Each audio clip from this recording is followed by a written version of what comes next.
श्रीराम समर्थ.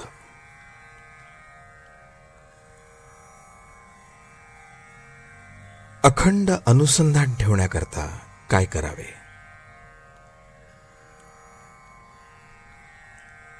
भगवंताने आपल्याला बुद्धी दिली आणि ती चालवून आपण काम करतो. म्हणजे भगवंतच आपल्याकडून सर्व कर्मे घडवीत असतो. त्याच्या प्रेरणेने सर्व घडते आहे अशी भावना प्रत्येक कर्मात ठेवली म्हणजे भगवंतावर प्रेम जडते. जे जे काही करायचे ते भगवंताकरता करावे, म्हणजे पापपुण्याची बाधा आपल्याला होणार नाही. एकदा कबीराच्या घरी पाहुणे आले. घरात तर त्यांना जेवू घालायला काही नव्हते आणि अतिथीला भगवत स्वरूप पाहावे असे शास्त्र आहे. तेव्हा कबीराने त्यांना पुरेल इतक्याच धान्याची चोरी केली. चोरी करणे हे वाईट असले तरी ती भगवंताकरता केल्यामुळे तिचे पाप त्याला नाही लागले. निदान कर्म झाल्यावर तरी भगवंताचे स्मरण करून ते त्याला अर्पण करावे, म्हणजे हळूहळू अभिमान कमी होऊन भगवंतावर प्रेम जडेल. आपण भगवंताचे आहोत, जगाचे नाही असा एकदा दृढ निश्चय करावा. आपण मनुष्य आहोत याची जाणीव जितकी दृढ असते तितका हा निश्चय दृढ असावा. तथापि हे साधणे कठीण आहे.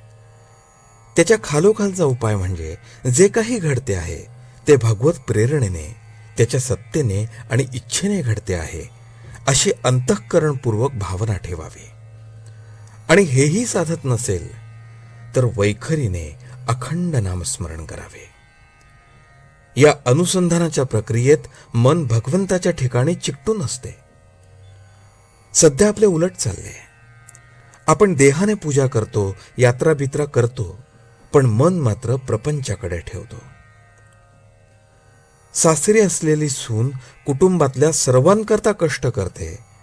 नवऱ्याचे कदाचित ती फारसे करतही नसेल, पण अंतःकरणात मात्र ती फक्त त्याच्यासाठीच असते. तसे प्रपंचात सर्वांकरता सर्व करावे, पण मनात मात्र मी रामाचा आहे ही अखंड आठवण ठेवावी. आपले स्टेशन ठरून आपण गाडीत बसल्यावर मध्ये अनेक गोष्टी घडतील. उभे राहावे लागेल, निरनिराळ्या तऱ्हेचे लोक भेटतील, पण स्टेशनावर उतरल्यानंतर त्या आनंदामध्ये मागचे सगळे आपण विसरून जातो.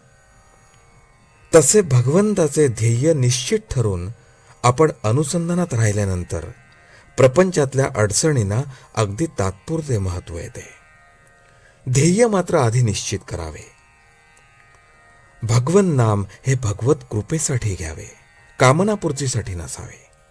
नामच ध्येय गाठून देईल. भगवंताप्रमाणे आपण देखील प्रपंचात असून बाहेर राहावे. आपल्या देहाकडे साक्षीत्वाने पाहायला शिकावे. पण ते साधत नसेल तर व्यापात राहून अनुसंधानात असावे. वाचलेले विसरेल, पाहिलेले विसरेल, कृती केलेली विसरेल, पण अंतःकरणात घट्ट धरलेले भगवंताचे अनुसंधान कधी विसरायचे नाही. आजचे बोधवचन. कलियुगात अवतार नसला तरी नामावतार आहे आणि तोच खरा तारक आहे. जानकी जीवन स्मरण. जय जय राम.